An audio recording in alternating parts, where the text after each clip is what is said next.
Welcome to Cozy Coven Chats with Jenny C. Bell, where we explore the journey of the witch.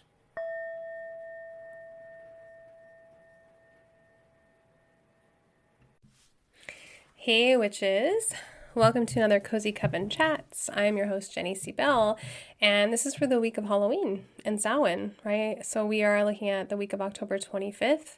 I always get really kind of giddy and excited as we get closer to Halloween.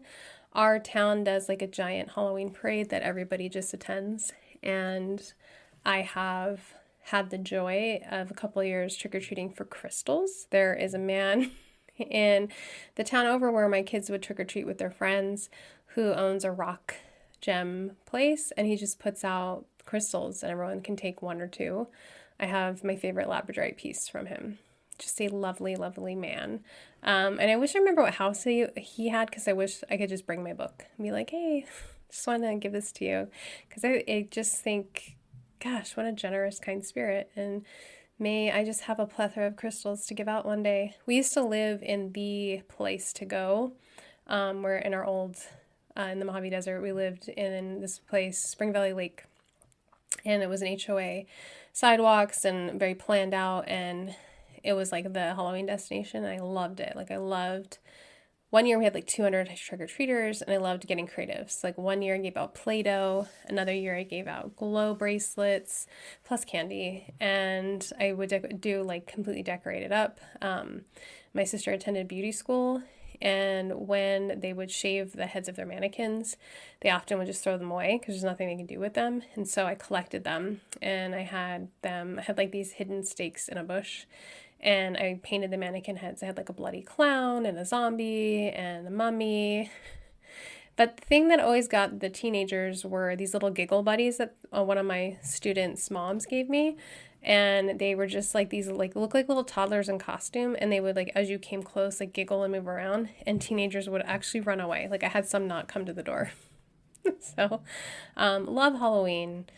Always have. Love a good Halloween movie. Been watching like all my favorites. It's The Great Pumpkin, Charlie Brown. Always watch that one every year. I've been enjoying Casper.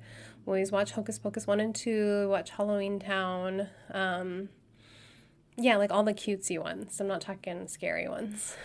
Like, I watch those too, but I'm talking about the comfort movies. Practical Magic. Already watched that one. Like, just love this time of year. And I think that as witches, it's like the one time of year we can really like let our witchy faces show, let our hair down, let our pointy hats come out, and people are like just thinking we're seasonal. So take advantage of that for sure.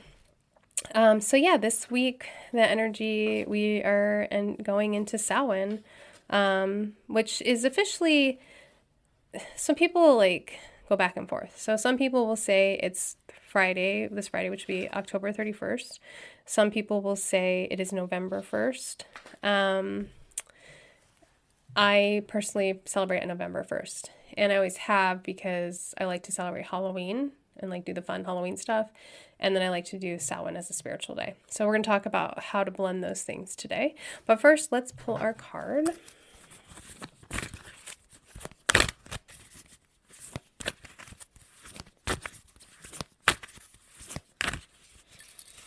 We have Page of Wands. Interesting, because last week we had Three of Wands. I've been keeping notes. And so Three of Wands was like about standing in your power and, you know, climbing to the mountain, getting to the mountain. Page of Wands is more fresh energy, which I really actually kind of love for Samhain. So it's new ideas, it's new studies, it's taking classes, it's the optimism of youth, of all is possible. You know, the wands are associated with like career and passion and hobbies. And so I love it. I feel like it's inviting us to do something new. And as I shared, I will be celebrating Samhain partly by learning crochet in the morning. So yeah, it seems like perfect for that. But yeah, it's fresh start energy. And what's Samhain but the new year, right, for witches? So how perfect is that? And so, yeah, let's talk about how to celebrate Samhain. So I'm not reading from a book. I'm going to share just my own ideas this time. So first, I want to say that probably one of the easiest things to do is to blend Halloween and Samhain together, especially if you have children, because they're going to want to do all the Halloween things. And so you can make all of those things witchy. The jack-o'-lantern can become a spell, right? You put intention on the candles that you put in those jack-o'-lanterns, spell candles, and you can use the jack-o'-lantern. A lot of times it can be great for representing abundance. Depending on what you carve, you can carve runes in there, and sigils or sigils, however you prefer to say it.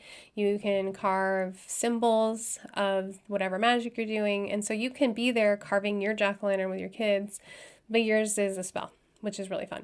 Another tradition that I like is I bought a while ago, like on a Christmas clearance, the LED candles and the battery ones, and I like to leave those in the window all night on Samhain to welcome all the souls back. And so I usually do it on Halloween and November 1st all the way to November 2nd, because we also have like Day of the Dead. And so I just like to take those 3 days or 4 days, depending on how you want to do it, and have a light that guides the souls and the ancestors and the spirits. I really love that. So it's another thing that's super easy ritual to do involving kids around, right? If you are buying the cinnamon brooms that everyone's been buying, you can make that your besom by just adding some intention and decorating them. We decorate them every year. I have like a whole thing about how we decorate them in our coven, but you can make them a little more witchy with herbs and symbols and things. Another thing I talked about with Granddaughter Crow on her show was the silent supper, the silent feast. And this is a very old tradition. And basically, it is the tradition of making a feast, and setting extra place settings and inviting loved ones who have passed, but you can also invite ascended masters. You can invite ancestors you don't know. You can invite deities. You invite whoever to your feast. And you invite them, you set the plate for them, and you feed their spirit. And traditionally, people are quiet because they're paying homage to the spirits, but also listening, because, it's kind of like a meditative, mindful eating practice, and you're listening and letting yourself really become absorbed in feeling. And a lot of people will have a sensation of people with them. They'll get a sense of a grandmother or a loved one passed and just know that they're with them. And so it's a really lovely practice. And alternatively, it doesn't have to be silent. Like if you want to invite someone who passed away and you want to talk to that person, you can do that too. And it doesn't have to be a supper. It can be a snack if you want to do it alone and you don't want to, like, you eat dinner with your family or whatever. It can be a breakfast, whatever. And we're doing it in our coven as just kind of virtual. I put a place for people to share about loved ones who have passed away that they'll be honoring this Samhain season. So that's another thing. Basically, Samhain is embracing death. And it sounds maybe scary for some, but if you're listening to this podcast, it probably isn't scary to you. Witches embrace death. We're liminal. We go through the veil. We embrace it all, right? We live by the seasons and the earth and the moon, and all of those things are cycles. And so we know that in every death is a life, and every destruction is a creation. And so at this time, Samhain, one of the most simple things you can do is, because it's a new year, on Halloween night, you could write some things you want to let go of for the year. And then on November 1st, you can write some things that you want to bring in for the year, like such a simple journal activity. So, it doesn't have to be, I think, I talked about this with Granddaughter Crow too, but people really overcomplicate things for themselves, and then their witchcraft practice becomes so big, it becomes too hard to maintain. And so part of, the point of this podcast is living a simple life. And so our rituals are not having to be showy. They are for you and you alone. So your ritual does not have to go on Instagram. It does not have to be worthy of Instagram. It is completely for you and your practice. And so if that means that it's journaling, it's a candle lighting, it's a meal, it doesn't have to be all the things. And, if you're on this path, I've been celebrating my first Samhain, I think I was 13. So this would be my 30th Samhain. And I've done different things, like from trying to talk to dead people to having no energy because I talked about being sick, which meant that I just lit a candle and was like, here we are, to, really just focusing on trick-or-treating and just going out to the moon and saying a little prayer. It doesn't have to be complicated. It doesn't have to be big. It doesn't have to be showy. Your practice is your own. And the simpler it is, the more likely you are to stay on the path. And the more likely you are to enjoy it and get things out of it and evolve and find meaning from it. When we do these big elaborate things that we think we have to do, it feels phony sometimes, like it can feel like, I don't feel like this is me. So I personally have a little Samhain candle I got from Sea Witch Botanicals that I will be using in just a simple ritual. Really simple, just going to keep it very simple. I love the idea of just releasing what doesn't serve me from this year and welcoming in fresh energy, especially now that I see we got the Page of Wands. It's like, okay, this is a good time to welcome in the fresh energy.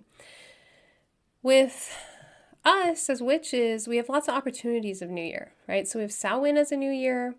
We have the actual Gregorian January 1st New Year, and then we have the astrological energetic New Year, which is the spring equinox. And I also celebrate Lunar New Year, even though we're not Asian. During the pandemic, I just was looking for things to do, and we started borrowing and trying out traditions and holidays. And so I got books from the library about Lunar New Year, and then we learned about making noodles for longevity, and so my kids are like, are we celebrating? They look forward to like the feast every Lunar New Year. So, it's just simple stuff. Simple. Keep it simple. Some journal questions to talk about. Gave a lot of good ones on the last episode. So if you didn't listen to that one, go back. I've read from a book that I really love, and I would love for you to go back and read that or listen to that. So what fears are rising?